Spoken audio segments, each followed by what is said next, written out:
Wir kommen zum nächsten Teil. Repression of Pro-Palestine and Repression and Palestinian activists. Ich werde die Gäste vorstellen. Zuerst die Rahma Zein. Sie ist eine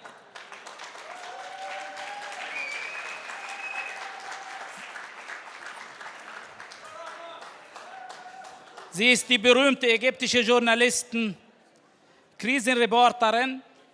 Man hat sie durch die Aufmerksamkeit, sie hat erlangt 2023 durch die Auseinandersetzung mit CNN-Reporterin einen Grenzübergang Rafah. Herzlich willkommen.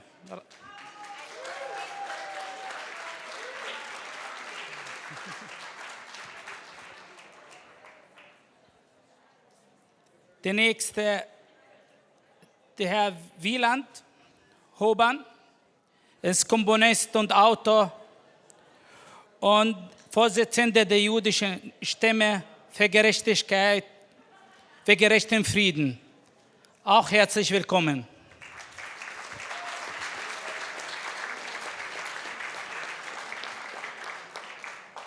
Unsere Astrid Wagner, sie ist bekannt, oder viele hier bekannt, Strafverteidigerin, Buchautorin und Kandidatin der Liste Gaza.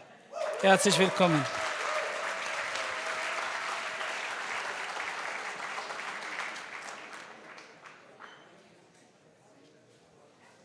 Sorry, das ist. Hätten wir vorher machen sollen.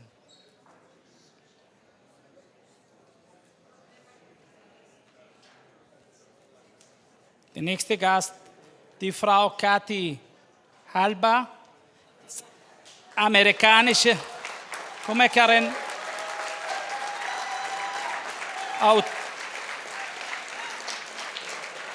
Autorin, Filmemacherin und sie moderierte YouTube-Sendung mit dem Titel Halper. Herzlich willkommen. Welcome.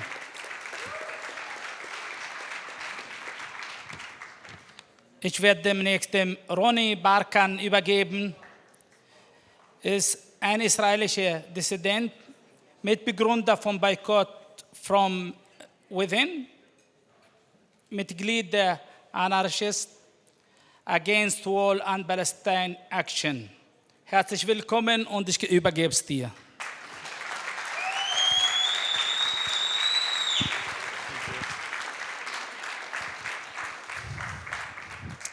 Hello, everyone. Hello, dear speakers. We decided among ourselves to have as much of a discussion as possible and less of a speech so that we can have a discussion among ourselves. And I encourage the speakers already to, to respond to the others. And I will introduce them each in their turn. We come from different backgrounds. We each carry different stories, but actually I think that the one thing that all of us activists have in common is the question of repression. We have all been repressed and silenced simply for speaking up for what is right, simply for speaking up for truth and justice. And it doesn't matter where we come from, but this is an opportunity to hear the different stories, the different approaches, to challenge the way that we have been repressed and the way that we have challenged that type of repression. And this is the title, I will read it to you. Repression and Silencing of Pro-Palestine Activists, the Threat to Democratic and Civil Rights, Experiences of Censorship and Political Repression, and the Struggle to Protect Freedom of Expression. So let us start with Katie. Are you ready? Okay.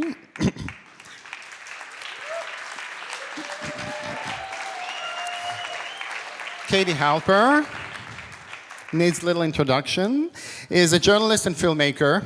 She's the host of the YouTube show and podcast, The Katie Halper Show, and co-host of YouTube show, the podcast, Useful Idiots. Katie was fired from The Hill for saying that Israel was an apartheid state, simply for stating the facts. She is currently working on a documentary about Holocaust survivors and their descendants protesting Israel's genocide, including, by the way, Stephen Kaposh and Haim Bresheeth that you have seen here today, and Stephen, who you will be hearing from tomorrow. Thank you, Katie. Please. Okay, hi everyone. Thank you so much for coming. And my filmmakers, can you see me? My face? All right, great. Check your text, guys. I'm texting you. Okay, enough not to air my dirty laundry. Okay, it is such an honor to be here with all of you. And let's just start with the theme of this talk, which is repression and silencing of pro-Palestine and Palestinian activists. We are facing repression, but we cannot and will not be silenced.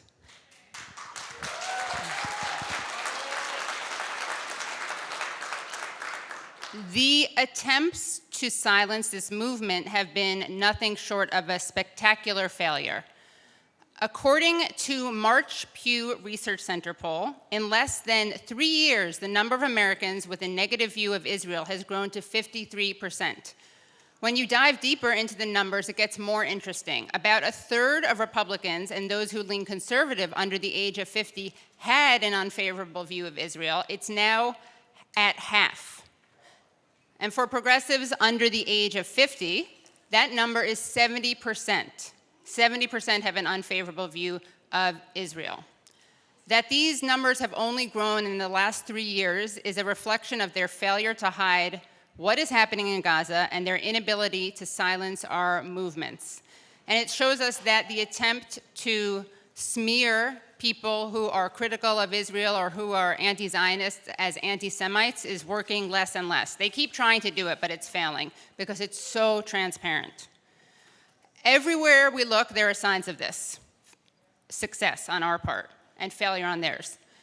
US Senator and failed presidential candidate and dog abuser, but that's another question, Mitt Romney, in May of last year said, "Some wonder why there was such overwhelming support for us to shut down potentially TikTok or other entities of that nature." If you look at the postings on TikTok and the number of mentions of Palestinians relative to other social media sites, it's overwhelmingly so among TikTok broadcasts, end quote.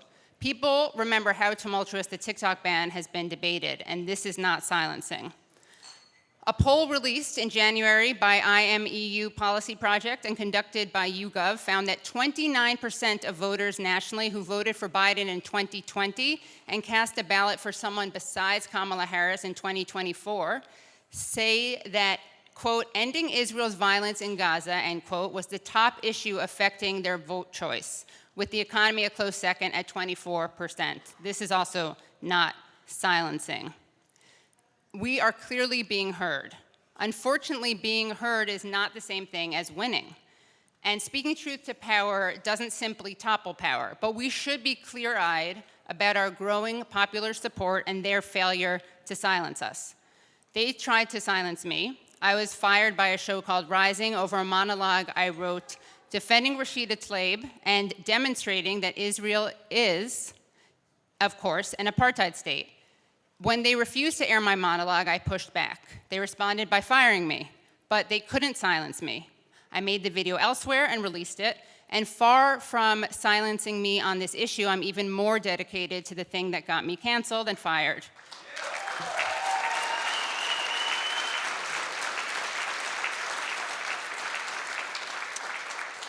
Which is talking about Palestine and amplifying Palestinian voices and having Palestinian voices on both of my shows. And I want to be clear that what I experienced pales in comparison to what has happened to people who have lost their livelihoods as a result of speaking out, which I did not.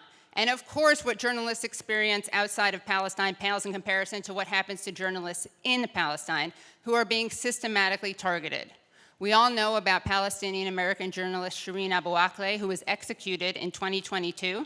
More recently, in 2024, Samir Abu Daqqa, an Al Jazeera reporter, was not only shot, but forced to bleed to death for hours.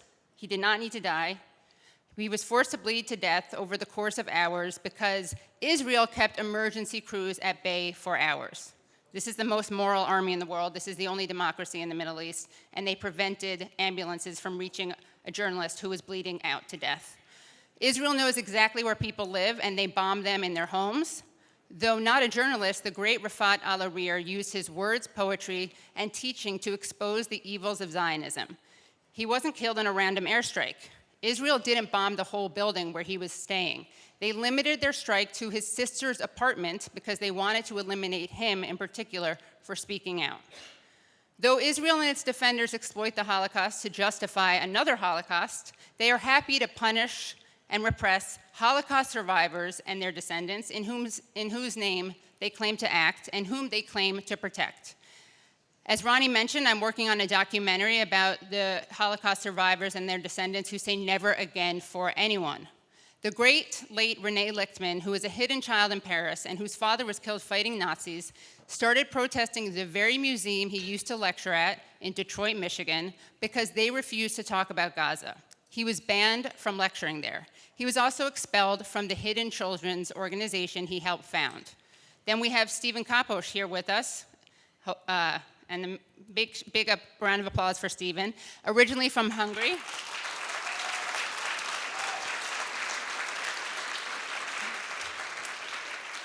He is a tireless protester for Palestinian rights. He lost several members of his family in the Holocaust. And for being an activist, he was questioned under caution for his activism. And there may be a legal case against him.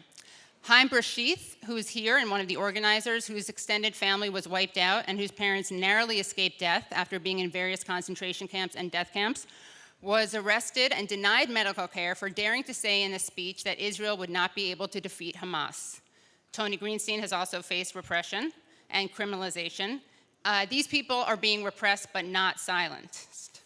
I want to play a video of someone named Danelle Harvin, the former DC chief of Homeland Security and Intelligence, who was interviewed on CNN. So let's play this video, please.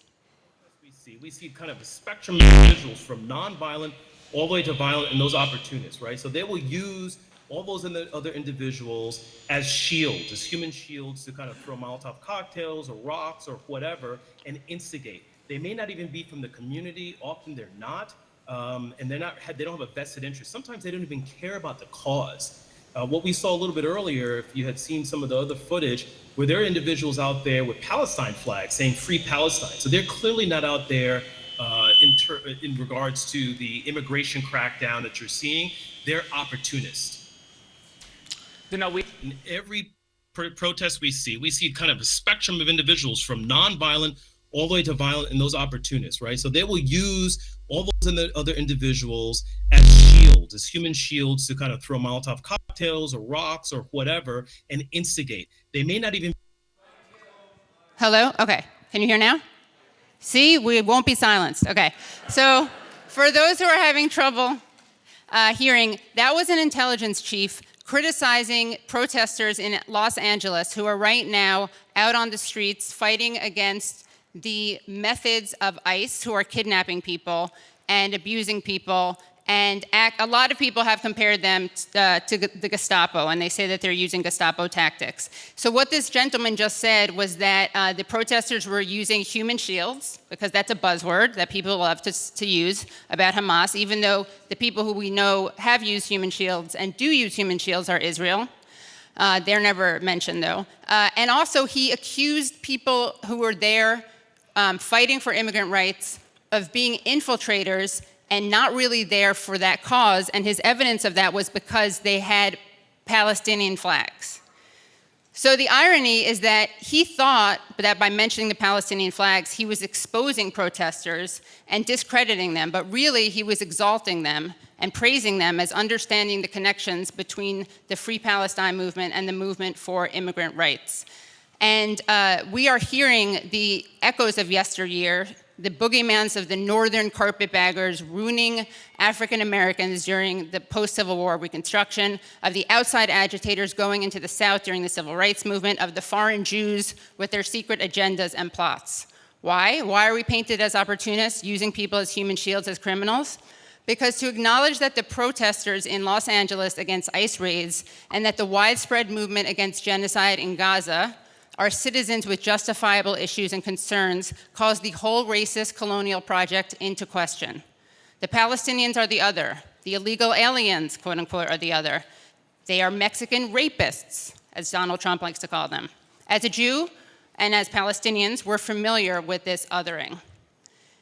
It's not accidental that the guy responsible for supposedly protecting the homeland cannot see the obvious points of solidarity between the fight against a militarized border, nationalism in Texas and California and everywhere else in the country, and the fight against an apartheid wall with machine gun turrets.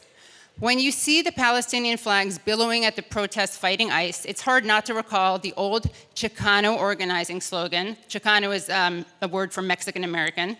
The old Chicano organizing slogan, "We didn't cross the border crossed us."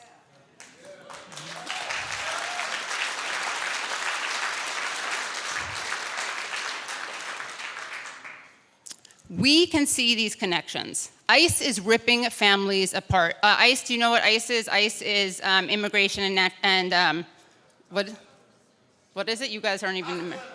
Customs Enforcement Agency. So they are basically the thugs who are rounding up immigrants. ICE is ripping families apart, abducting parents, showing up at schools to harass children, terrorizing entire communities. In Palestine, entire family lines are being eliminated. If family lines have the luxury of surviving, then individual family members are wiped out. Children are being orphaned. In fact, as Dr. Tanya Haj Hassan explains, there's even a new acronym created specifically for Gaza. It's WCNSF, Wounded Child, No Surviving Family, okay? WCNSF, Wounded Child, No Surviving Family. Is it so difficult to imagine why the very same people who are horrified by ICE agents ripping families apart, abducting parents, and terrorizing communities are horrified by a strategy that targets children in the head and chest, that produces wounded children with no surviving family, that we are similarly horrified when we see these connections? Another connection. This past week, Australian journalist Lauren Tomasi was shot with a rubber bullet while reporting in Los Angeles. This wasn't accidental. The police targeted her. Again, though this pales in comparison to what is happening to Palestinian journalists who are fatally targeted, there is a connection. It's the domestic version of the much worse version of what we're seeing abroad. And the reason they target journalists is because they cannot stand that they're exposing the lies of Israel and its supporters. This last week, the Freedom Flotilla got attacked and abducted by the Israeli military. We know that because the great Rima Hassan couldn't be with us because she was in jail for daring to be on that boat. Prominent climate activist Greta Thunberg was on board. She was arrested and sent back to Sweden. In the airport, she was asked about why so many governments around the world are ignoring what is happening in Gaza. Her answer makes an immediate connection between climate change and Gaza, and her answer is worth repeating here. Quote, "Because of racism, that's the simple answer. Racism and basically desperately trying to defend a destructive, deadly system that systematically puts short-term economic profit and to maximize geopolitical power over the well-being of humans and the planet. Right now, it's very, very difficult to morally defend that. It is impossible, but still they are desperately trying," which is absurd. It's not the word, but there is no word to describe it, end quote. And they call her naive. So let me conclude on this point. We are not being silenced, but we are being repressed. What do we need to do in this moment? Donnell Harvins has a really sad worldview. That's the man who spoke on CNN, calling those of us trying to advocate for our communities and trying to stop the genocide and ethnic cleansing as people who don't, quote, care about the cause. He accuses us of using human shields. It's almost all nonsense. He also calls us opportunists. While we're far from opportunists, we are acting in solidarity and seeing connections that psychopaths like him can't. Sorry, I apologize. That wasn't the right word. I think he's actually a sociopath, not a psychopath. My apologies. And we make these connections across issues, across continents, across borders. We know what we are saying no to Zionism, to ICE, to dark money in our politics, and the murder of journalists. But perhaps the way out of here is by embracing our many yeses. Yes to the uprisings, yes to the resistance, yes to the flotillas, yes to protest. So while we are not opportunists, we should seize this opportunity. They haven't silenced us, and they can't repress us much longer. Thank you.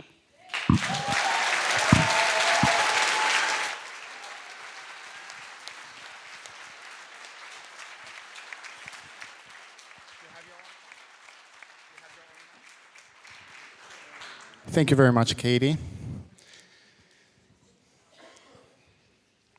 Just a second. Rahma?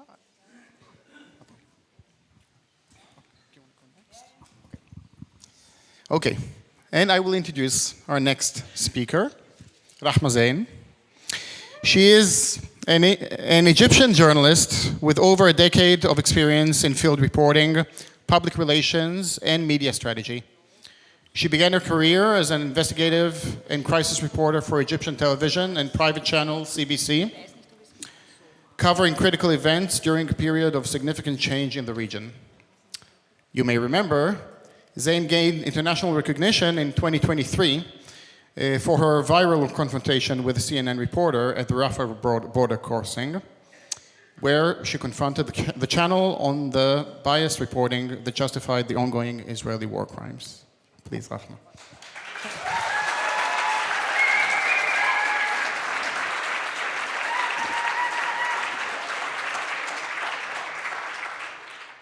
I think it doesn't matter who comes to speak up and all of that, because at this point, anybody who is speaking up against this occupation speaks the same language. And it's important to note that because, as Katie said, they can't silence us. They can go after individuals. They can try and discredit people. But it doesn't matter because you're not doing it for people. You're not even doing it to win. You're doing it because it's the right thing to do. So I'm going to give a bit of an unorthodox speech, which I usually do. So Ron told me you have 10 minutes to speak. So I started thinking about the idea of 10 minutes. That for 10 minutes for his speech is very long. 10 minutes to go do something in the middle of the day isn't very long. 10 minutes in ratio to an hour isn't long. 10 minutes of Zionist history is not long. So I started thinking of Zionism like a point in history. And we are watching the end of these 10 minutes.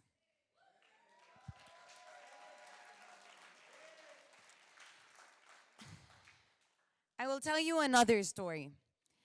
And I will tell you the story about myself and my grandmother because it humanizes me. And I've noticed, and speaking of media, I noticed something about Zionism that it has done systematically. It has constantly dehumanized the people it occupies. It has done so by stripping people from their stories. When I don't have a story, it's easy for me to no longer be Rahma, your friend, someone you can relate to. When I don't have a story, you can dictate who I am. And therefore, instead of relating to me when I'm killed, you fear me or you are indifferent to me. And that's how they do it. They turn people into numbers so that when we watch thousands being killed, the world is not in the uproar that we assumed that it would be. Even when you look at Israeli media, they themselves are shocked that they got away with bombing the first hospital. This world is moving forward towards a global identity that is leaving behind values and ethics. And Zionism is aiding that. Is this the kind of world that is sustainable that you want to live in? Do you think it is right to look at families being eradicated? Just now, a son carrying his dead father on a bicycle, and for someone to justify that? And then for those who speak about it to get cancelled? Does this seem normal to you? So you speak up And you don't speak up because there are others speaking around you. You speak up even if you're the only one.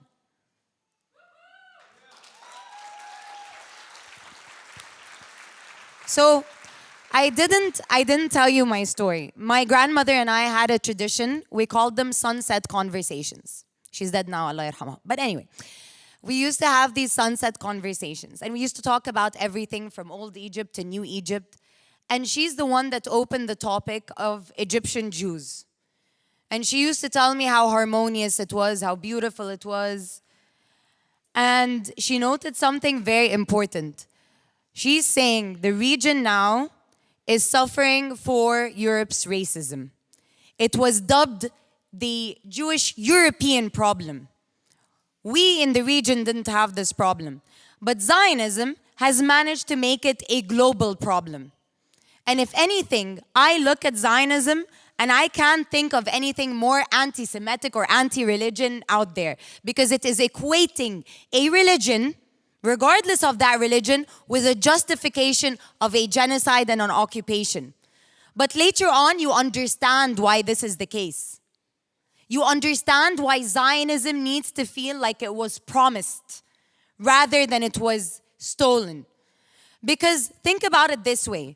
If I tell you you've stolen from a friend, you're always going to want to give it back, or you're always going to expect that friend to come back to take what's theirs.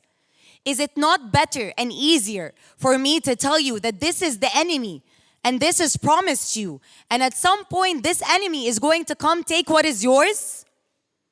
And that's how they manipulate. So those who are still with Zionist thought, I don't fear you. I don't even hate you. I feel sorry for you. I feel more sorry for you than these children drawing their last breath from the rubble. I feel more sorry for you for even being able to look at all this carnage and justify. I feel sorry for you that you cannot take a moment from your audacious entitlement to ask yourself why you are defending this pure evil.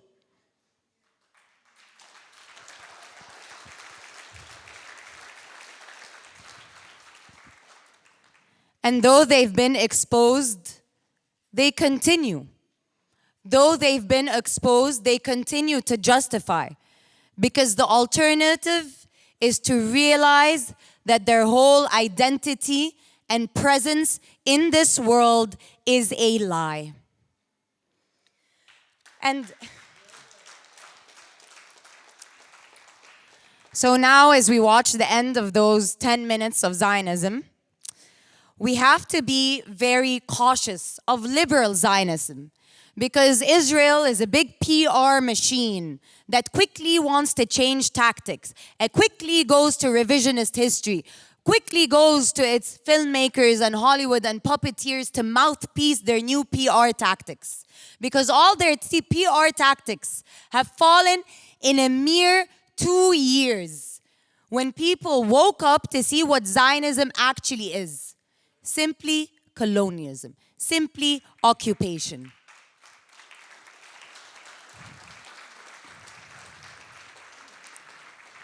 We have to be united and we have to stand next to each other. I mean, I love doing this. Please acknowledge the person sitting next to you, because this person sitting next to you is a human being who is here speaking for something that is very important. So yes, actually do so. Community.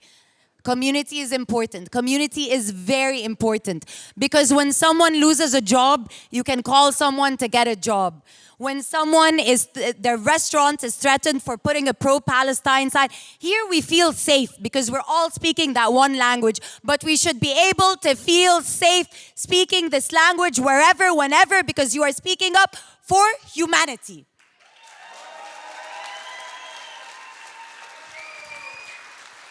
Never be apologetic. Never be apologetic. Never be apologetic, because it is not in the system's benefit for you to feel powerful. But guess what? You are. So you speak knowing just how powerful you are, even if you are alone in a room filled with Zionists.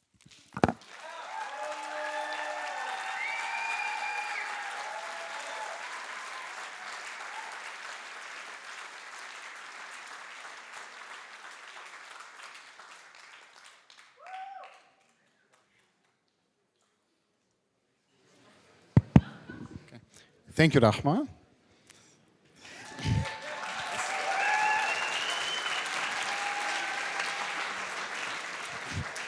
And our next speaker, Astrid Wagner. The Vienna people here, they know. Funktioniert es? Ja, bin mir nicht sicher. Aber da ist aber auch ein eigenes.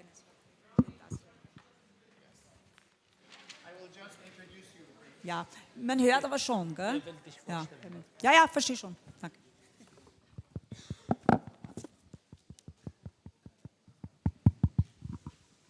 So, Astrid Wagner. She is a prominent criminal defense lawyer, author, and political activist.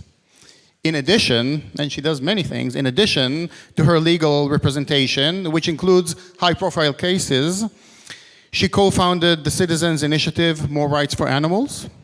She has a true crime podcast, and recently was also a candidate for the Gaza list for parliament.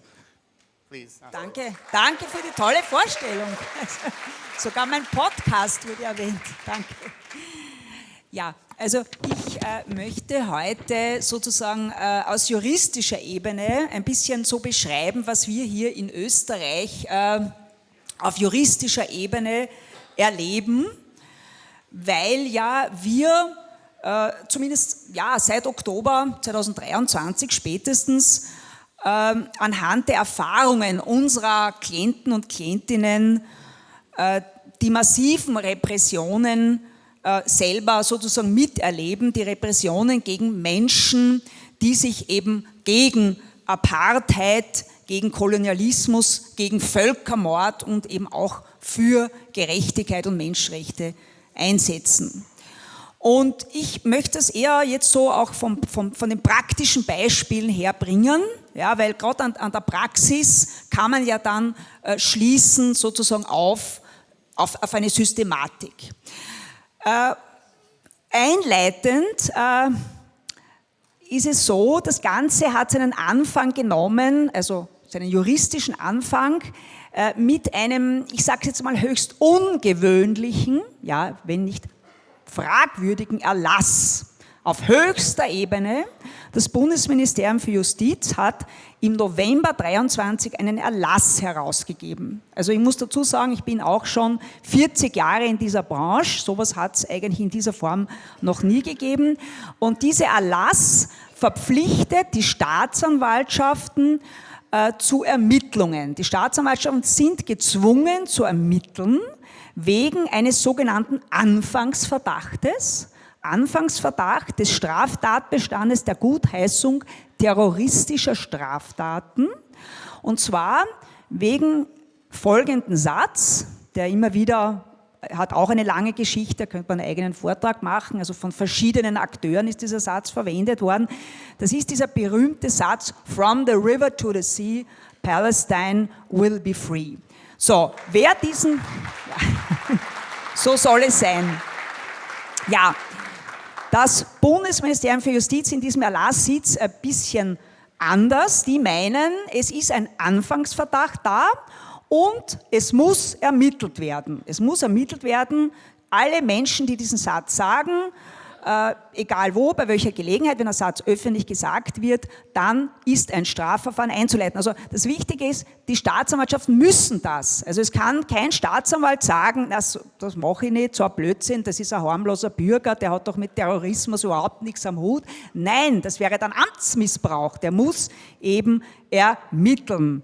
Begründet natürlich, man hat es schon auch begründet wird es eben damit, dass eben auch die in der EU-Liste als terroristisch eingestufte Organisation Hamas diese Parole eben verwenden würde, um zu einer Vernichtung Israels aufzurufen. Das ist die Begründung. Das Ganze hat gigantische Auswirkungen gehabt, also wir Anwälte haben es halt gespürt, wir Strafverteidiger. Es hat Unmengen von Verfahren gegeben, auch die Staatsanwaltschaften teilweise wirklich überlastet. Ja, ich meine, wir leben ja nicht in einfachen Zeiten. Es ist ganz allgemein so, dass Strafgerichte sehr viel zu tun haben. Aber natürlich, die Polizeibehörden waren natürlich dann, muss man wirklich sagen, kurzfristig auch überfordert. Es hat sehr viele Einvernahmen gegeben also Verfahren gegen vollkommen unbescholtene Menschen, weil sie haben den Satz gesagt haben. Ne? Sie haben gesagt, from the river to the sea, Palestine shall be free. Und haben schon eine Vorladung bekommen zur Polizei und war natürlich für viele unbescholtene Menschen, die nie mit der Polizei was zu tun gehabt haben, war das natürlich ein enormer psychischer Stress. Und natürlich haben sich viele auch natürlich Anwälte genommen, Anwaltskosten, das bringt natürlich einiges mit sich. Die gute Nachricht ist, es wurden, also in Wien kenne ich kein einziges Verfahren, was dann tatsächlich eingeleitet wurde. Die Staatsanwälte waren dann doch so vernünftig, wenn jemand das begründet hat, wie er den Satz meint, nämlich ganz, wie er auch wirklich heißt, ja, dass eben alle Menschen gleichberechtigt eben hier leben sollen. Also man befürwortet ein Land vom Fluss bis zum Meer, wo alle Menschen, wie meine Vorredner das eben gesagt haben, ohne Kolonialismus, ohne Apartheid, wie es eigentlich ganz normal sein sollte, unabhängig von ihrer Herkunft, Religion, gleichberechtigt leben können. Wenn man das dem Staatsanwalt oder der Polizei so erklärt hat, ist es dann auch eingestellt worden. Es hat meines Wissens, ich habe einen Kollegen in Innsbruck, da weiß ich, da hat es 2 Verfahren gegen Palästinenser gegeben. Ja, ich muss dazu sagen, ein bisschen selber schuld, die sind nicht zur Polizei gegangen und dann ist halt die Anklage gekommen und dann sind sie in der Verhandlung freigesprochen worden. Aber es geht nicht immer so gut aus. Ja? Also ein paar so 2, 3 Beispiele habe ich. Ich habe beispielsweise, das ist auch schon wieder ein Jahr her, einen Pro-Palästina-Aktivisten verteidigt. Ja, der hat dann ausgerechnet, muss man sagen, ein bisschen voreilig, ja, am 7. Oktober, schon am späten Vormittag des 7. Oktober, eine Rede gehalten. Und da ist einiges, ich sage es jetzt halt einmal so, missverstanden worden. Ich will auch gar nicht inhaltlich auf Details eingehen, weil um das geht es jetzt gar nicht. Er ist angeklagt worden, auch wegen Gutheißung von Hamas. Meines Erachtens wäre es ein glatter Freispruch gewesen, und zwar deshalb, weil ihm kein Vorsatz nachweisbar war, weil man ganz einfach am späten Vormittag des 7. Oktober 23 einfach die Tragweite noch nicht verstanden hat. Er ist dann zwar trotzdem verurteilt worden, und zwar ganz einfach deshalb, weil die Rede noch immer im Internet war und der Richter war dann der Meinung, jetzt muss er es halt wissen. Wie gesagt, er ist verurteilt worden, keine großartige Strafe, muss ich auch dazu sagen. Aber da ist um was anderes gegangen, ja, auch etwas ganz sehr Bedenkliches, was jetzt eben auch immer mehr fortschreitet, dass eben rechtsstaatliche Grundsätze immer mehr in den Hintergrund geraten. Und da war vor allem dieser ganz, ganz wichtige Grundsatz, den ja unsere Vorfahren erkämpft haben, ja, dieser rechtsstaatliche Grundsatz der Öffentlichkeit. Ein Strafverfahren muss öffentlich sein, und da geht es aber nicht um die Befriedigung bei so Strafprozessen, glaubt man ja, weil das halt so alles so spannend ist und berühmte Mordfälle, um das geht es nicht. Es geht natürlich darum, die Kontrolle der Justiz durch die Öffentlichkeit. Und genau bei dem Fall war es natürlich auch so, dass sehr viele Menschen gekommen sind, sehr viele Pro-Palästina, Sympathisanten, auch Journalisten, und wollten da zuschauen. Auch das ist jetzt wirklich interessant, da wollen wir zuschauen. Wie wird da geurteilt? Wie erklärt er dieses Video? Ja? Und das ist dem Richter offensichtlich nicht verborgen geblieben. Ich weiß nicht, das war ein Saal im 1. Stock, und wir gehen dann rauf und plötzlich ist ein Zettel an der Tür. Die Verhandlung ist verlegt worden in den 3. Stock. Es war übrigens alles voller Polizei.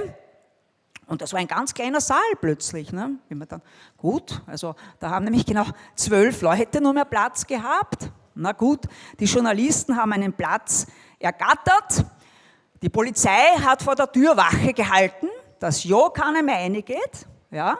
Es sind eben genau 12 Leute dort sitzen geblieben. Die Ehefrau vom Angeklagten hat keinen Platz mehr gefunden. Und dann ist Folgendes passiert. Ich bin in der Verhandlung gesessen und gesagt, aha, da geht jetzt gerade ein Journalist raus. Also der hat sich alles jetzt angehört, hat genug gehört sozusagen.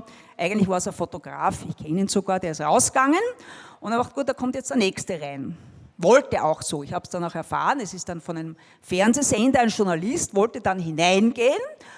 Und der Herr Polizeibeamte hat dann Rücksprache gehalten mit seinem Vorgesetzten und gesagt, nein, Sie dürfen da nicht hinein, da ist eine Gerichtsverhandlung, da dürfen Sie nicht hinein. Eine Gerichtsverhandlung, eine öffentliche Gerichtsverhandlung ist von der Polizei verboten worden. Es ist verboten worden, dieser Verhandlung beizuwohnen. Gut, ein glatter Heber hätte man, sagt man, die Juristen sagen ein Heber, das wird nicht halten, das Urteil. Und es hat sogar die Oberstaatsanwaltschaft meiner Nichtigkeitsbeschwerde dann auch nicht Folge gegeben, weil Staatsanwalt kann ja nicht Folge geben, aber die haben gesagt, ja, Verteidigung hat recht, dieser Prozess wird zu wiederholen sein, der war ja nicht öffentlich. Ne? Und war dann ganz guter Dinge, es hat dann eine Verhandlung gegeben am Oberlandesgericht und da, ich sage bei Gericht und auf hoher See, ist auch so ein Sprichwort, ist man in Gottes Hand sozusagen. Das Oberlandesgericht hat die Beschwerde abgewiesen. Ja. Und die Begründung war, also es gibt schon ein weiteres Rechtsmittel, ich sage es gleich welches, aber kein innerstaatliches. Aber der Richter hat dann gemeint, ja, öffentlich heißt es ja nicht, dass da dauernd einer reingehen muss. Ja. Also es ist öffentlich gewesen und dann war irgendwann, es kann ja kein ständiges Raus- und Reingehen sein, das selbstverständlich ist es so, ne? Das erlebt man ja oft bei Gericht. Wenn es einen Wirbel gibt, kann der Richter natürlich, da hat der Richter die Sitzungspolizei, dann sagt der Richter, Moment, da ist jetzt eine Unruhe, Sie müssen jetzt eine Ruhe geben, es kann nicht dauernd rein, raus, das kann der Richter, aber das habe ich wirklich mir nie gedacht, ja, in meinen wirklich, wo ich schon lange in der Anwaltei bin, insgesamt kann man schon sagen, bald 40 Jahre, aber dass jetzt schon die Polizei wiederum die Verhandlungsführung zwar nicht, aber die Sitzungspolizei übernimmt, ist natürlich einfach unfassbar. Der Grundsatz der Öffentlichkeit ist mit den Füßen getreten worden oder ausgeschaltet worden. Es hat dann noch, ich habe dann eine Beschwerde gemacht an den Europäischen Gerichtshof für Menschenrechte. Ich muss leider sagen, ich habe seit einiger Zeit auch nicht mehr die besten Erfahrungen. Ich habe dann einen Satz zurückbekommen, das ist für uns nicht interessant oder wir sehen da eigentlich nichts und das war's dann. Ja. Gut, er hat mit dem Urteil leben können, aber der eigentliche Schaden ist ja, dass solche Präjudizien geschaffen werden, nicht? Weil später gibt es vielleicht dann wieder einen Fall und dann tut man genau auf so ein Urteil verweisen, naja, öffentlich ist nicht so wichtig. Also das sind so Sachen, die man eben erlebt, gerade eben im Zusammenhang mit Pro-Palästina-Aktivismus beziehungsweise überhaupt Einsatz für Menschenrechte. Vielleicht noch ganz kurz noch, einige werden ja euch den Richard Medhurst kennen, den ich jetzt auch seit einiger Zeit vertrete. Der hat natürlich sehr viel hier veröffentlicht, ja, und der ist auch, eines Tages ist die Polizei, also Cobra, Sondereinheit, ist seine Wohnung gestürmt worden und die haben alles beschlagnahmt, ja, auch ein Buchmanuskript. Also soweit ich den Herrn Medhurst kenne, er hat überhaupt keinen Bezug zu Hamas. Ja. Das Problem ist halt ein anderes, nicht? Das ist ein enormer psychischer Druck, ja, mit so einem fetten Strafverfahren konfrontiert zu sein, mit dieser Drohung, der hat Angst, der muss ins Gefängnis, seine Existenz ist vernichtet und vor allem es ist alles beschlagnahmt.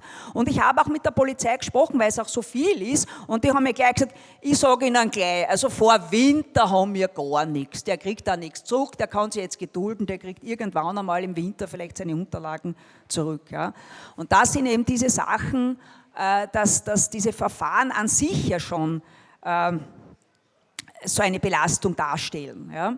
Und vielleicht bei der Gelegenheit noch, ja, nicht einmal vor Anwälten machen sich halt. Nicht. Ich habe ja auch schon wieder ein Jahr her, genau das war im Mai, der Martin hat diese Veranstaltung gemacht, Intifada für Demokratie, und da habe ich das wieder erklärt, diese Urteile, der Landesverwaltungsgerichte, weil die Landesverwaltungsgerichte haben es ja eh klargestellt. Die sagen, na selbstverständlich darf man sagen, from the river to the sea, Palestine shall be free, wenn man das sozusagen in dem Sinne meint, eben ein demokratisches Land vom Fluss bis zum Meer. Und das habe ich dort erklärt und unversehens bin ich dann umzingelt gewesen, nach Ende der Veranstaltung von 5 schwer bewaffneten Polizeibeamten zur Ausweisleistung gezwungen worden. Ich habe noch gefragt, bitte sehr, was habe ich überhaupt gemacht? Habe keine Antwort bekommen. Ich wollte ehrlich gesagt keinen Wirbel, die hätten mich verhaftet dort. War natürlich alles unrechtens gewesen. Es ist dann auch als vollkommen rechtswidrig eben hier also urteilsmäßig, habe das Verfahren auch gewonnen. Also es ist die Republik Österreich wiederum verurteilt worden, was natürlich auch der Republik Österreich ein Geld gekostet hat. Es ist für rechtswidrig erklärt worden, trotzdem hat der Herr Innenminister, also das war ja auch nicht vergessen, seine Beamten noch gelobt. Ja, er hat sie gelobt, dass die Frau Dr. Wagner hier beamtshandelt wurde. Ja, entschuldigt hat er sich dann in weiterer Folge auch nicht. Ja. Ja, also was ich damit sagen will, man sieht natürlich, die Behörden sind sehr beflissen, wenn es eben um Terrorgutheißung, angebliche Terrorgutheißung, Verhetzung und so weiter geht. Andererseits habe ich vor einigen Wochen eine Anzeige erstattet. Hintergrund ist, dass ich in Deutschland zusammenarbeite mit der Hind Rajab Foundation, die sich es zum Ziel gesetzt haben, Kriegsverbrecher, also israelische Kriegsverbrecher zu verfolgen. Und da hat es einen Soldaten gegeben, habe ich das Instagram-Profil bekommen, der sich damals ich glaube es war in Salzburg, aufgehalten hat und ich habe das auch wirklich dann im Rahmen einer Strafanzeige gemeldet bei der Staatsanwaltschaft und habe nie mehr was gehört. Also das Interesse war nicht nur enden wollend, also das ist einfach im Rundordner heißt es, glaube ich, im Rundordner ist es dann gelandet. Ja, da macht man natürlich gar nichts. Man braucht sich natürlich nicht wundern. Ich habe mir eh nicht was erwartet, aber ich habe es halt einmal gemacht. Aber wie gesagt, europäische Politiker kündigen ja an, dass sie den Haftbefehl gegen den mutmaßlichen, ich bin ja Juristin, daher sage ich immer mutmaßlich dazu, gegen den mutmaßlich noch nicht verurteilten mutmaßlichen Kriegsverbrecher Netanyahu, dass ja das auch völlig uninteressant ist und ignoriert wird und der als Staatsgast, als Ehrenvoller hier empfangen wird. Ja? So, das war jetzt ein kurzer Ausflug ins Strafrecht. Ich möchte nur jetzt zurück noch kurz zu diesem Erlass noch einmal. Die Alltagswirkung, bin gleich fertig, ja. Die Alltagswirkung ist, von diesem Erlass ist, dass sehr viele Pro-Palästina-Demos nach wie vor untersagt werden oder auch aufgelöst, ist schon zwar länger nicht passiert, aber immer wieder wird eben gesagt, wenn dieser Satz gesagt wird, wird es aufgelöst. Da ist es eben so, dass, wie ich schon gesagt habe, die Verwaltungsgerichte diesen Beschwerden stattgegeben haben. Ja, ist alles gewonnen worden, nur das Problem ist, das dauert einfach Monate, bis man das gewinnt, ja, und dann ist es natürlich schon zu spät für die Veranstaltung. Und was mich auch als Juristin ein bisschen empört ist, die müssen es jetzt eigentlich schon wissen, dass das kein verbotener Satz ist. Trotzdem lassen sie es immer wieder auf eine Beschwerde ankommen, verlieren diese dann. Ja, sie nehmen das wirklich in Kauf, dass sie das verlieren. Das ist rechtsstaatlich bedenklich, aber es ist natürlich auch ein Wahnsinn, was das den Steuerzahler kostet. Ja.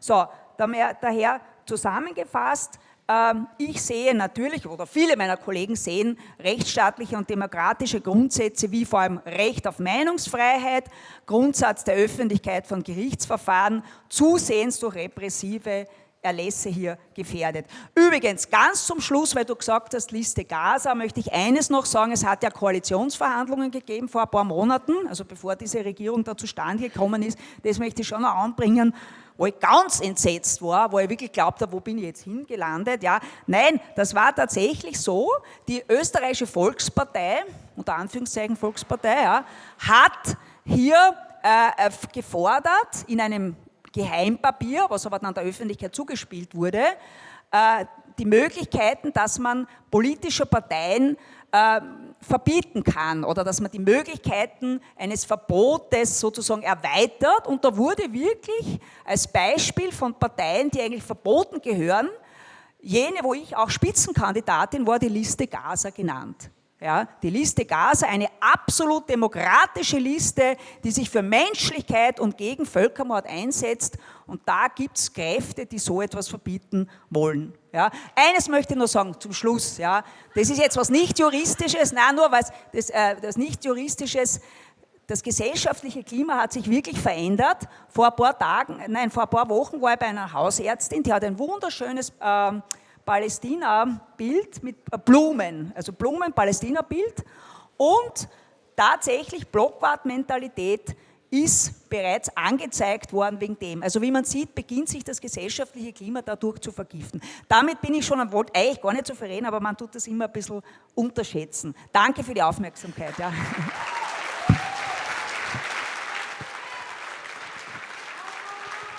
Danke, danke.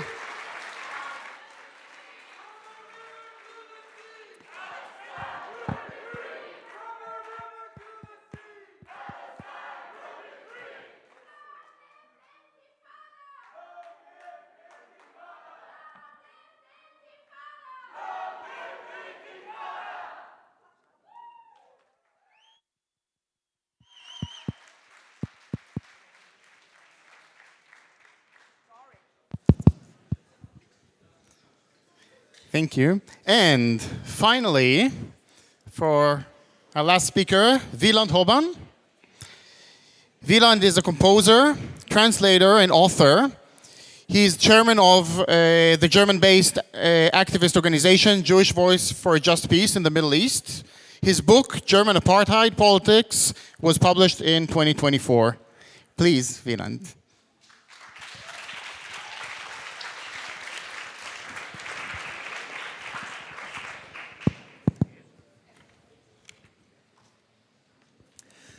Thank you very much.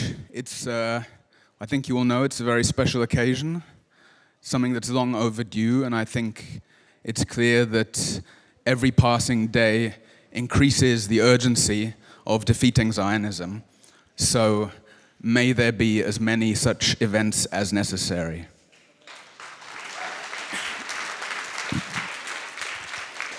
Let me begin with two contrasting facts. The first fact, which many people know, is that since October 7th, Germany has been the second largest arms supplier to Israel. And in fact, the other week, a figure was released, the amount, the value of the weapons sales, and it was 485 million euros. And the other fact, the contrasting fact, is that 80% of the German population, according to the most recent polls, are against what Israel is doing in Palestine. So, well, you clap, but let me finish, because first of all, I think that tells you something about the so-called democracy that exists in Germany. If the government is vigorously pursuing something that is rejected by 80% of the population. And secondly, when I read that statistic, the 80%, I don't know, maybe some people would have felt a certain encouragement, but to be honest, the first thing that I felt when I read that statistic was rage, because where were they? And now, now, a couple of 100,000 people too late, there are some people who are feeling, yes, we really must say something, etc. And of course, in a movement, one has to be pragmatic rather than moralistic. One has to see how one can use resources that are available, but sometimes I struggle really not to lash out that people only decided after 20 months of genocide that they should open their mouths. But the reason I'm beginning with that is to kind of set the scene for a particular character to the repression of activism in Germany, because we know a lot of the things that happen, this endless legalistic persecution of the movement and being arrested for nonsense, and we've all had been police reports or charges for this or that. And actually, as a matter of fact, our organization was only this week, the information was published that we'd been classified as an extremist organization, which I took as an affirmation of the quality of our work. But of course, in a state that is participating in genocide, I'm saying that to be called an extremist suggests that one is doing something to threaten that, which I would say is a moral imperative. But the point is that while many of the repressive disciplinary measures are familiar from many countries, and actually some of the worst we've seen have been in the USA, with the role of ICE also. We know when Mahmoud Khalil was abducted, there are very real threats going on. But I think what makes German society special in a shameful kind of way is the obedience and the submissiveness of the population. And this is something that always makes it easy, I think, for authoritarian currents. And I think without this submissiveness, the Nazis could not have achieved what they did. And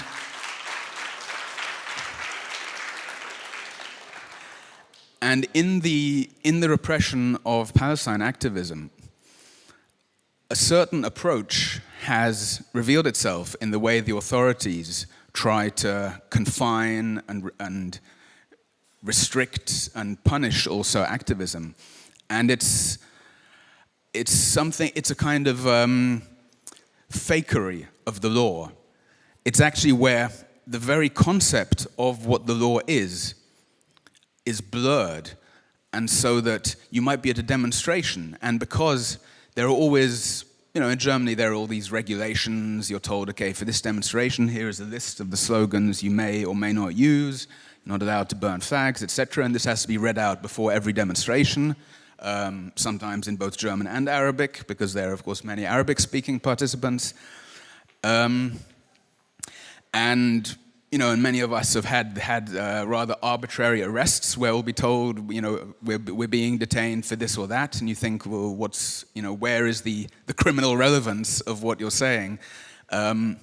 So a situation has been created where really the idea that there is a clear law that makes sense to people has really been eroded. And this, of course, is very, very powerful for what's become known as the chilling effect, because when you're not really sure what's legal anymore, then you can become very cautious and actually very worried, and maybe then it's just better to say nothing at all, because maybe if you say the wrong thing, you'll get arrested for it. And although this has, like everything, has escalated greatly since October 23, these things were already being prepared earlier. And one phenomenon that I think is very relevant here is something that the German parliament occasionally does, which is to issue resolutions. And these do not have the status of a law. They are classified in German parlance as statements of opinion by the parliament. And one rather important one for the movement was issued in 2019 about the BDS movement, calling it basically, anti-Semitic and dangerous and something that should be opposed and prevented, that anything promoting or relating to BDS should not receive funding, spaces, etc. And I repeat, this was not a law. This was a demand by certain parliamentarians. And as a matter of fact, there was even a legal opinion that was after that that was acquired, because there's a special service also in the German parliament where you can consult experts on sort of technical matters that you need to know about, and there is one also for the legal area. And there was an inquiry as to whether this resolution could actually also be turned into a law, into a binding law. And the judgment by the legal experts was no, it would violate the constitution. It would go against the principles of free speech. And nonetheless, this resolution spread in its effect as if it were a law, essentially, so that you would have, people running venues who would maybe cancel invitations to artists or speakers. You had basically in the whole culture and academic scenes, you had these people feeling that anywhere where there was some kind of, possible connection, even if some chain of like third-hand guilt by association, to someone who could be connected to BDS, that these were things that had to be avoided at all costs. And so coming back to this submissiveness in society and this acceptance that there are rules one has to follow and one shouldn't say anything against them, the success of such a non-law, I think, would be much less without this kind of obedience and fear in society.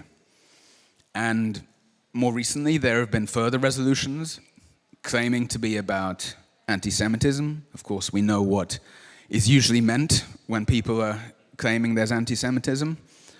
And the most recent one of these is about the education system. Again, it's not a law, there are no prescriptions, and yet in this resolution we find demands for school and university staff to work more closely with the security services. That is, in effect, to police their students and to denounce them if necessary. So if you just imagine for a moment that your kids are being observed by their teachers or by their professors, and they say something maybe that does not fit the dominant narrative, the Zionist narrative, and then their teachers or professors, then they inform on them to the police or to the intelligence service.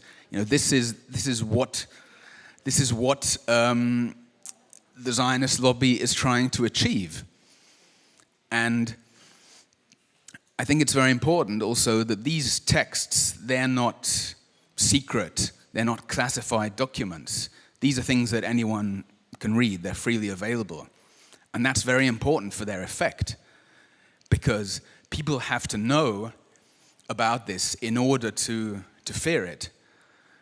Because if they didn't know about all these things, then they might, just speak freely. But here they see, okay, this is very dangerous if I say what I really think about Palestine. And so I think, to sum up, in a way it's unfortunate that I'm the last speaker because we're ending on such a negative note. But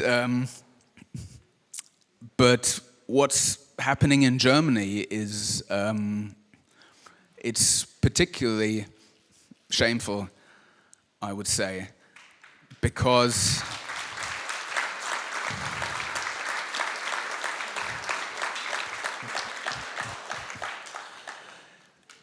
also the continuity to the past is so clear. And I think some of us maybe too easily condemn the people who didn't speak out during the Holocaust, because most people, they're not brave. They just want to live their lives. They want their families to be safe. And we know that under a Nazi dictatorship, speaking out was a dangerous thing to do. The cost is not comparable when it comes to Palestine, even with all the repression there is. And yet there has been such such a lack of courage. And to know that 80% agree with me about the injustice doesn't actually make it better. In a way, it makes it worse. I mean, pragmatically speaking, I think, okay, for the future, from now on, if there is that disagreement, then maybe we can work on that, maybe we can draw in more of the non-activists, maybe at least, okay, it's too late for a couple of 100,000 people, but maybe it's not too late, for some of the ones who would or would not die later. And I think, we've often talked about the necessity of speaking out, and we're all very aware of that. But I think it's maybe worth taking a look at Germany as a kind of cautionary tale, as an example of where things go when people do not speak out. Thank you.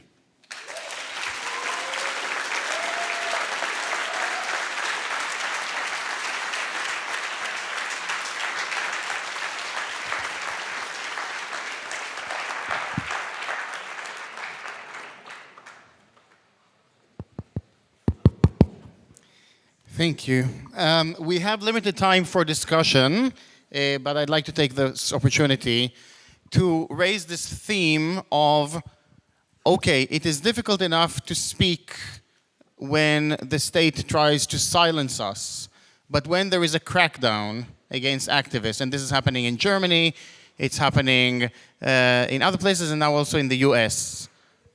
What do you think is the best way to go about it? Rahma, you said, just carry on saying whatever you do, no matter what.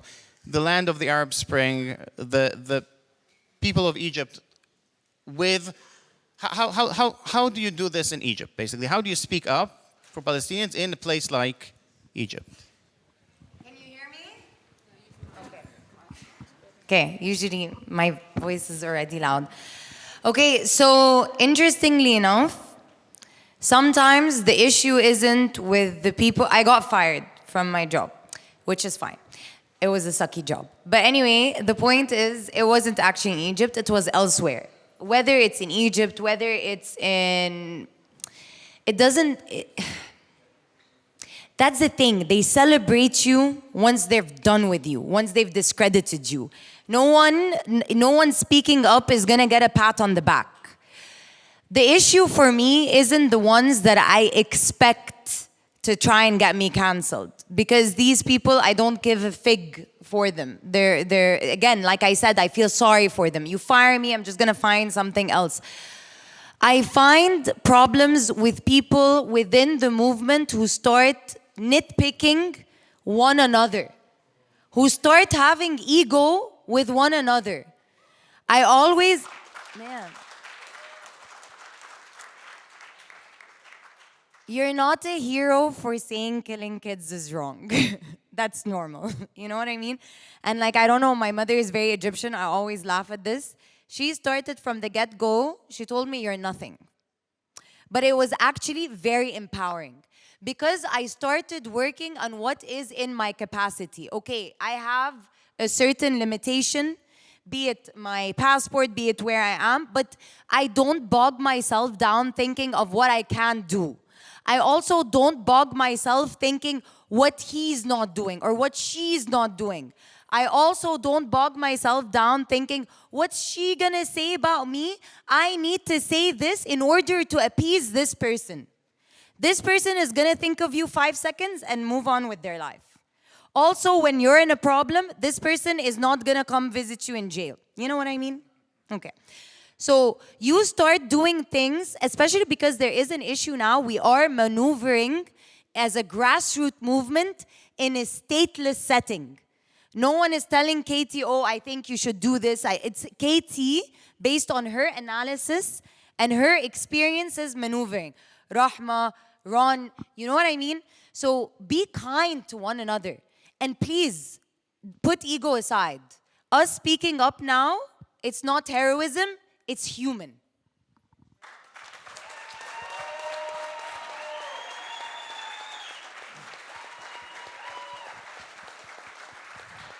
So, okay, that's a really nice segue to the issue of putting the ego aside. What is at the front? What should we focus on? I think that what Rahma said is really bears a lot of credit. I think that what we need to focus on, obviously, is Palestine, and either being in solidarity with Palestine, or if you are Palestinian, being in Palestinian outside of Palestine, being in solidarity with people in Palestine. I do think that there is a danger of demanding, like, we can't demand exceptionalism from everyone, because then people will fail. So we have to kind of accept that different people have different roles. Someone who has a lot more money and stability, they should be speaking out in a way that I don't expect someone who has less money and stability to do that. So I actually think that that's another way to have solidarity, is to use your privilege to speak out, especially given that other people find it harder. I mean, if you want to risk your livelihood, that's very admirable, but it's not, if we expect that, we will be an alienating movement, and we won't be able to be a big movement. So that's one thing. I also think that, you know, there's been a lot of discussion about the role of Jews in this movement, and I think that, as a lot of people have already said, we need to take our leadership and our cues from Palestinians. Also, one other thing is that I see, you know, speaking out as a Jew. It's interesting because the Zionists call Jews, like a lot of us here, they call us self-hating Jews, anti-Semites, or as a Jew Jews, because they are used to being the only ones who get to say as a Jew. So I think that it's uncomfortable for people, I think for many people like me who are Jewish and want to support the Palestinian liberation movement. It's sometimes uncomfortable because our voices should not be more valuable, should not be more elevated than the voices of Palestinians. But we live in a world where that is reality, so we have to make sure that we use our voices to be in solidarity with Palestinians, to elevate their messages, almost be like, you know, people love talking about human shields. Like, I'm happy to be a Jewish human shield for people. You know, like, let us say the things. Let us try to work with converting those who are reachable. That's a whole other issue. We have to figure out who's reachable, who's not. You don't waste time on people who aren't reachable. But we should be talking to people who are maybe on the fence or who are convertible. Because, again, we need to grow the movement. And I think that, sorry, I'm still jet lagged. I think that, yeah, that's basically it. And again, it's almost like using white privilege to be a good ally. I hate that word, it's so corny, sorry. But it is kind of like using white privilege. There's Jewish privilege, yeah. Yeah, and so you have to use that. And there's, you know, you just have to balance that, acknowledging that you have that privilege and also being in solidarity and not kind of taking the reins. Was that too fast? Speakers, feel free to jump in. I will offer the next question to Astrid. When they legislate against us, for example, from the river to the sea, etc., should we just carry on regardless of their legislation? Can we just move on and do our thing regardless of what they tell us that we are allowed or not allowed to do? Ja, selbstverständlich. Also es ist rechtsstaatlich ganz wichtig, dass man seine Rechte verteidigt, dass man sich nicht einschüchtern lässt, weil das ist ja genau das, was sie eben erreichen wollen. Ich meine jetzt nicht, dass man jetzt, sagen wir, was ich immer wieder erlebe, es gibt Leute, die das provozieren, ja, was nicht notwendig ist, oder die Veranstaltungen nicht angemeldet dann machen und sich wundern, wenn sie verhaftet werden. Das ist oft nicht so sinnvoll, ja, sondern ganz einfach am Boden des Rechtsstaates zu bleiben und, wie gesagt, den Satz natürlich sagen, weil er ja ein demokratischer Satz ist, und wenn man gefragt wird, das dann eben so erklären, wie man eben diesen Satz meint, from the river to the sea, Palestine will be free. Also selbstverständlich muss man, ganz, ganz wichtig, und da geht es nicht einmal nur um Pro-Palästina, da geht es wirklich ums Eingemachte, da geht es um unseren Rechtsstaat, und da müssen wir dranbleiben. Ganz, ganz wichtig. Danke.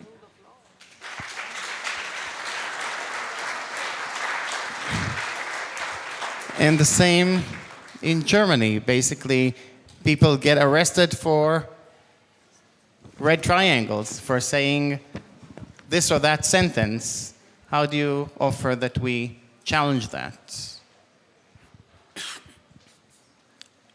Well, increasingly, there are support systems that are being built up, such as legal funds and generally also activist networks, where the level of networking and interconnection means that if someone is suddenly in an emergency, then it's possible that there will be ad hoc support structures that could help them out. Some people have been getting serious fines also, and obviously if you're, I don't know, a student or just not a high earner, then getting a €1,000 fine is no joke, and so there is that. I mean, in terms of the material support, but I think you're not just talking about the material things, right? You're also talking about morale, about keeping our spirits, and I think there also, I guess maybe also echoing what Rahma just said about being kind to each other, I would say just to have a solidarity among ourselves also with each other, so that we're not going to jump on someone, maybe as soon as their terminology isn't as sharp as we would like, as soon as maybe their analysis is not as finished, as well formed as ours or someone else's, because we really need each other also for that moral support.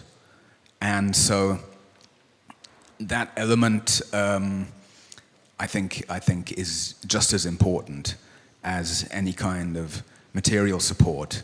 And what I've been watching also in the last 20 months is just this incredibly impressive explosion of student activism also, to the point where pretty much every university has some kind of Students for Palestine group. Yeah, really, I have a lot of admiration for these people, and also the camps that were being done, and often, sometimes these students were having to go to court against their own universities just to be able to keep their camp going. But at the same time, some of these young people going into it so intensely that there's always the risk of just burning out. Because, of course, this is not something where you're getting fast results. Because, I know, when the genocide began, right, it wasn't new, but the level, the intensity was new. And it was the same with the activism, that the sense of urgency increased, and also it was this sense of urgency that brought many new people into the movement. And then maybe young people who thought, come on, we're going to do our utmost to stop the genocide, we can do this. And then month after month, okay, nobody's listening, okay, now the police are beating us up, okay, and every day, the TV news is just rehashing Zionist propaganda, and if you're investing just all of your heart and your time and your resources in that, and just experiencing these defeats, that can really, I don't have to tell you, I know, or a lot of people here, but that can just really wear people down, and it will be such a waste of the immense potential that these people have.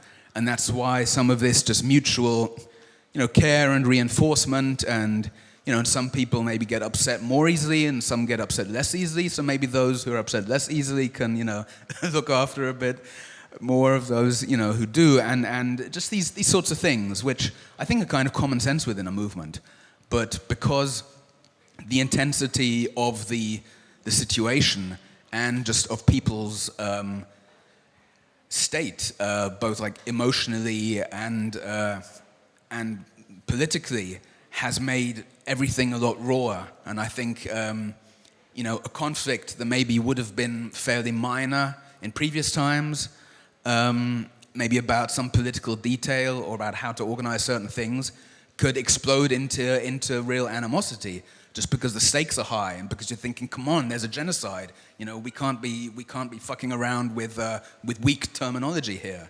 But we have to look after each other. We have to be there for each other. Because the state, the system is not there for us. It's against us. So we at least have to be for each other.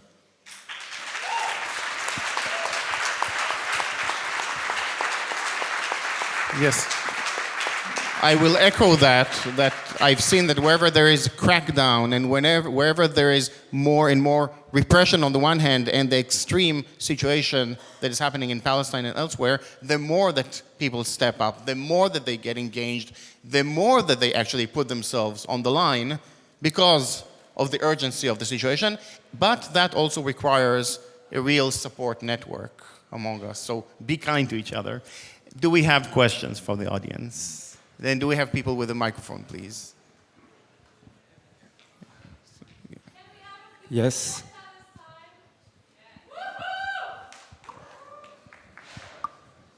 So I would like to remind you, if you have no question, I will be leaving your side. So please be short and be safe. Thank you. And I will hold the mic. Dalia, do not let go of the mic. Fine. I think we need to talk about the IHRA so-called definition of anti-Semitism. This, of course, started with an EU body. We thought we'd killed it, but we hadn't watched enough vampire films and we didn't take it to the crossroads at midnight and drive a stake through its heart, and it came back zombie-like through the IHRA and has been very destructive. But I want to give you a bit of good news. Zionists tried to deploy this recently in a case in Britain, and a High Court judge took the IHRA examples through point by point and ripped them to pieces in an absolutely brilliant destruction. We've had other destructions, but they've been by lawyers paid for by us. This was a High Court judge. If people want to send me an email at members@jvl.org.uk, I will send you a copy of the judgment, or if you catch up with me, I will send it to you. But we have to beat the IHRA. It is a powerful weapon of theirs. And what's your strategy for actually getting the stake through its heart? Thank you.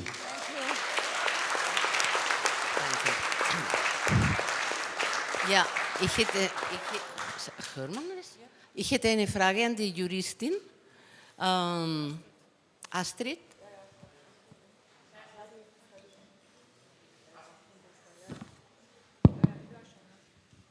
Ja, ich höre schon.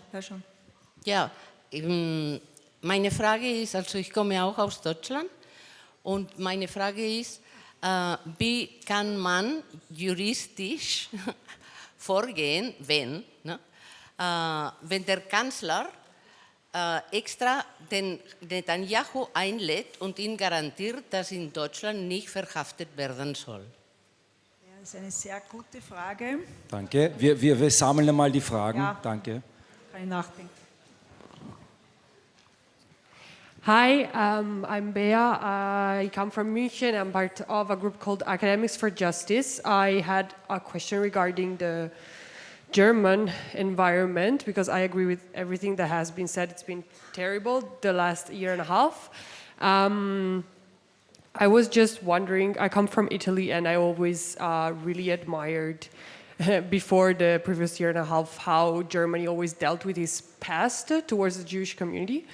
And now I am asking myself what the hell went wrong in the, so wrong in the education to take a completely 180 degree turnaround, even and particularly with regards of the Antifa movement, because right now personally I excluded myself from all the, let's say, white Antifa spaces, because even there wearing a keffiyeh means automatic exclusion, and it's really terrible. So what the hell happened there? That's my question.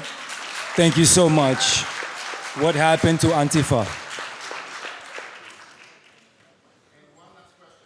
One last question. My question is, when are we going to call for the UN Charter to enact Article 6? Article 6, which basically removes the US Are you?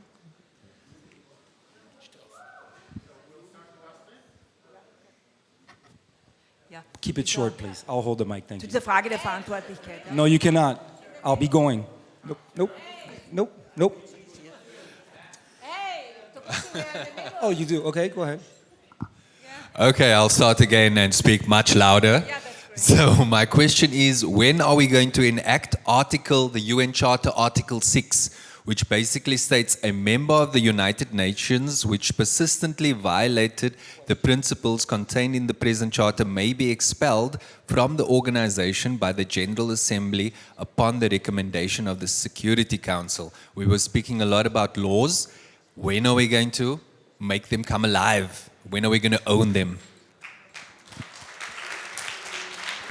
I'm so sorry. It's either a question or there's not enough time. I'm sorry. Yes, we have run out of time, so we will start with a lawyer, both Article 6 of the UN, and you had another question about Netanyahu and in März inviting Netanyahu. Nein, ich möchte eben vor allem zu dieser Frage der Verantwortlichkeit eines mutmaßlichen Kriegsverbrechers Stellung nehmen.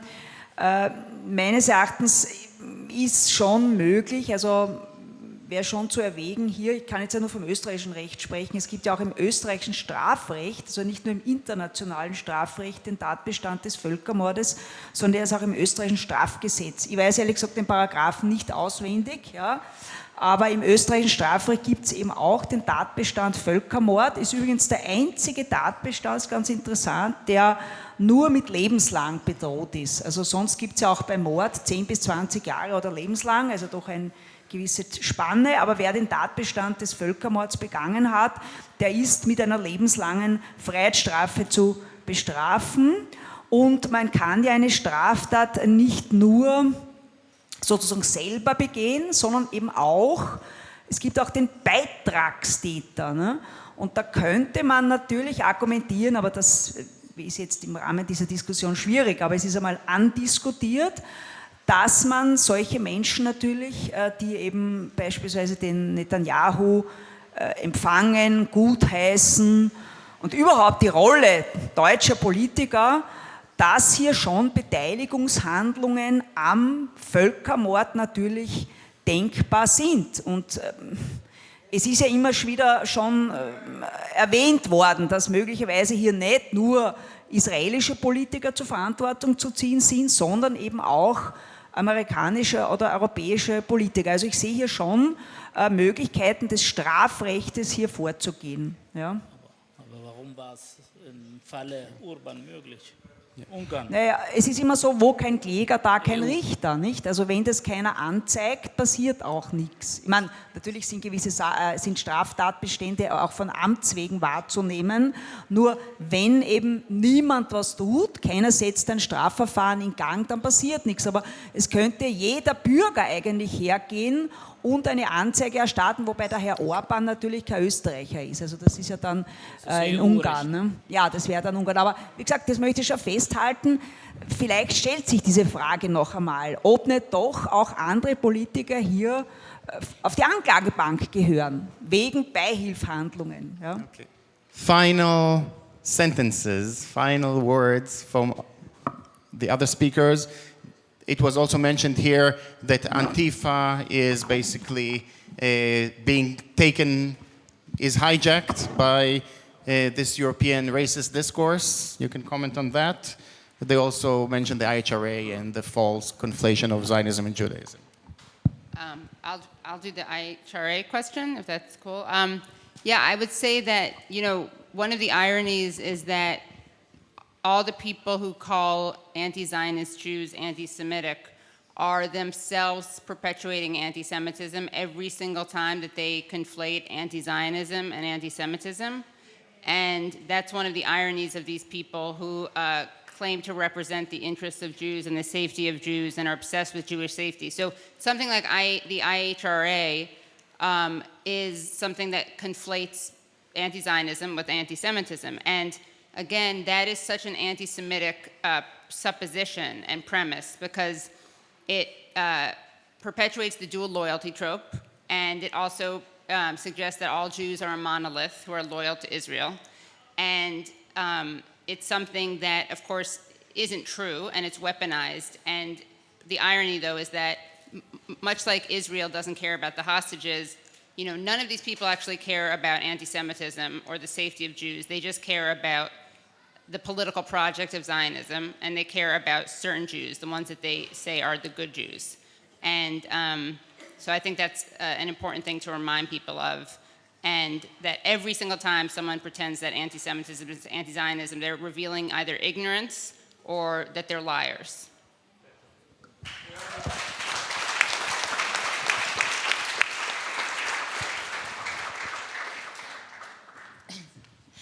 I think at this point, if anybody is still able to justify what we're seeing, they're going to perpetuate Israeli propaganda whether you say anything or not. So what is the point of speaking to someone who is intently racist, whose intent is to look at you as the other and to justify no matter what? The point is not to talk to them, it's to be louder than them. And to be louder than them, you have to have that conviction. So actually you working on yourself and you empowering yourself and having that strong infrastructure is a form of resistance. Because the more powerful you are, the more you drown out their voices. And how is everyone feeling sad and maybe angry from all of the footage that you're seeing? Yes? Okay, being sad and angry, that can be your battery. Take that and use it to mobilize yourself, not to break yourself down.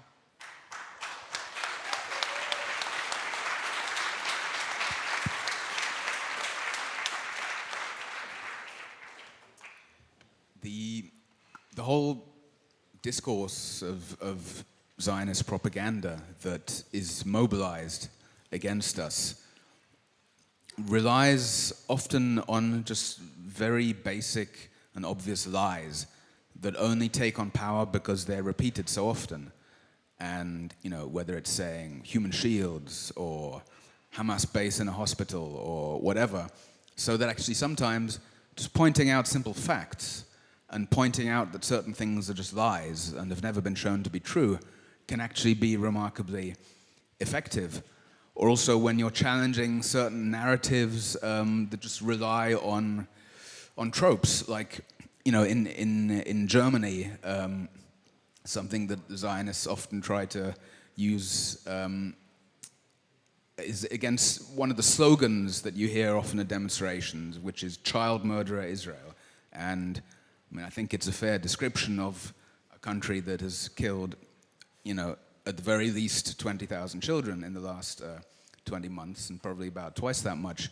But they'll say, oh no, it's anti-Semitic because, it's connected to the medieval blood libel, etc., etc. So, I think there's a simple way to cut through all this nonsense. First of all, one just has to just be very unimpressed by it and say, well, no, did they kill children or not? Let's not talk about medieval tropes, and let's not sort of bring in some kinds of theories that you were indoctrinated with. Let's just look at some basic facts here, And I think also that ordinary people who maybe just kind of obediently repeat the propaganda, often they don't believe it themselves. And when you actually, break it down in front of them, they see, okay, yeah, it's nonsense. I've just been going along with that just because I felt I had to, or whatever, because I'm a sheep, etc. So I think we shouldn't underestimate the power of facts, of truth, and of course just being willing to say these simple things. It needn't even be in some kind of big public polemic. It could just be in a conversation in some quiet room where you just destroy this edifice of lies that someone has believed. So I think, we shouldn't forget that kind of action can contribute to all of this? Thank you. Thank you to all of you.